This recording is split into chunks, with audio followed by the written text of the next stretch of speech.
Welcome to Wrestling with Snipes. Today we'll be reviewing Monday Night Raw for the month of August 12th, 2024. The show kicks off with bloody Rhea Ripley. Rhea is bloody pissed off. She says she's upset Liv escaped with the women's championship at SummerSlam. Dom and Liv show up in the crowd. Liv says Daddy Dom has something to say but can barely get it out because he's being booed by the thousands in attendance. Dom says, I am a man and I deserve to be treated like one. You bossed me around like a child. Liv lets me be me. Liv helped me beat my deadbeat dad and you could never. Liv says she took the Judgment Day away from Rhea. She took the women's title away from Rhea. She took everything Rhea loved. Rhea says, you took away my weak links. You were gonna have to kill me to stop me. And then Damian Priest shows up behind Dominic and Liv and starts attacking Dominic. Beats him all over the stands. Beats him into the popcorn machine. There's popcorn everywhere. Then Priest beats Dominic down to the ringside and is about to give Dominic the South of Heaven chokeslam wherein he's attacked by Carlito. Then we go right into our first match of the evening.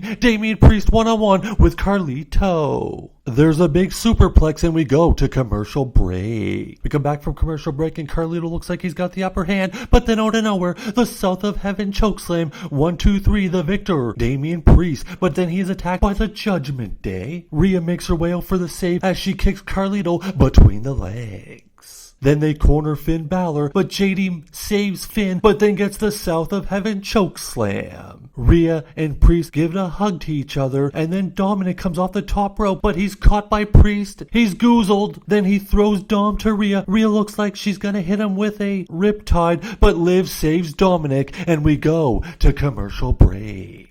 Next up was Odyssey Jones versus Vincent Whiny. Who? During the entrance, something fishy definitely going on with Xavier Woods and Odyssey Jones. I'm not sure what it is, but something fishy. Jones hits a rolling thunder in the match. It's an absolute domination. Vincent Whiny loses quickly, and Odyssey Jones picks up the victory. Kofi looks very excited after the match. Woods, not so much. Then will come the final testament. Cross says Kofi is not using Odyssey to replace Big E. Kofi is using Odyssey to replace Xavier Woods. Then as Woods is about to challenge the final testament to a tag team match against the New Day, Kofi grabs the mic out of his hand and says, whoa, whoa, whoa, whoa. It's not going to be a tag team match. It's going to be a 6-man tag team contest. Karrion Kross accepts. I think we're going to see an Xavier Woods heel turn. Then we go to the ring for the next contest, as it is American Alpha against American Made and a Texas Tornado tag team contest. The Tornado tag team match was crazy. No DQ, no count out. It's going bananas. We see a Hurricanrana from the top rope from Tozawa. Otis is going crazy. He hits the worm. The momentum is in American Alpha's hands. But then out of nowhere, Ivy Nile attacks Maxine Dupree and chokes her out. Otis looks like he's going to make the save, but then he's attacked by one of the Creed brothers. The other Creed brother rolls up Tozawa. 1, 2, 3. American Made picks up the victory. Next, we see the women's tag team champions come out and take a seat as there was the #1 contender match between Damage Control and Sonya Deville's new team of Zoe Stark, Shayna Baszler. Damage Control takes control, but then they are attacked by the tag team champions who take down all 5 women involved in this contest, and they stand tall as we go to commercial break.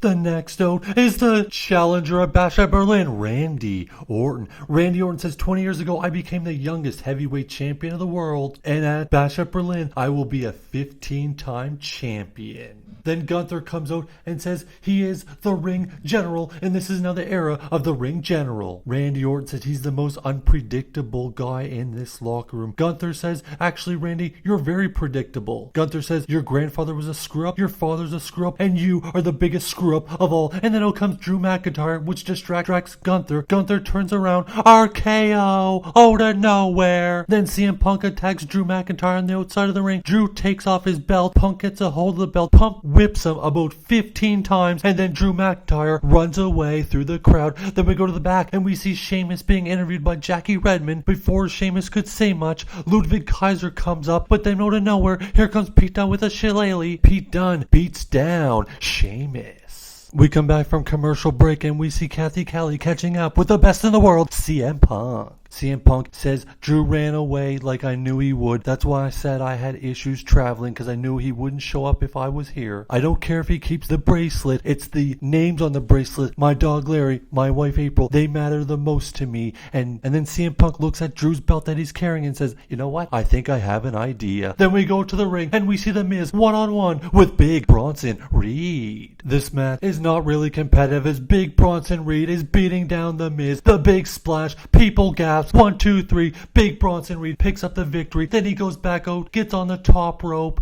and R-Truth gets in the way. And then he cross bodies R-Truth, goes back to the top rope, splashes R-Truth 2 more times. Then they pull R-Truth to the other side of the ring. It looks like Bronson Reed is leaving as he's walking up the stage. But then Adam Pearce says something to him that angers him. He goes back, another big splash off the top to R-Truth. Oh my goodness. Then we go to the back where we see Jey Uso hyping up Sami Zayn for his Intercontinental Championship match, talking about after you become the Intercontinental Champion, we're going to take the tag team titles away from the Judgment Day. And it's time for our main event of the evening. 2 out of 3 falls for the Intercontinental Championship as the champion Braun Breaker one-on-one with Sami Zayn. Match was wonderful. High anticipation, high octane, high energy match. Sami Zayn hits a quick haluva kick near the beginning. 1, 2, 3. Sami Zayn is out to a 1-0 start. Then the match goes back and forth. We see suplexes. We see German suplexes. We see belly-to-belly suplexes. Then we see 2 spears.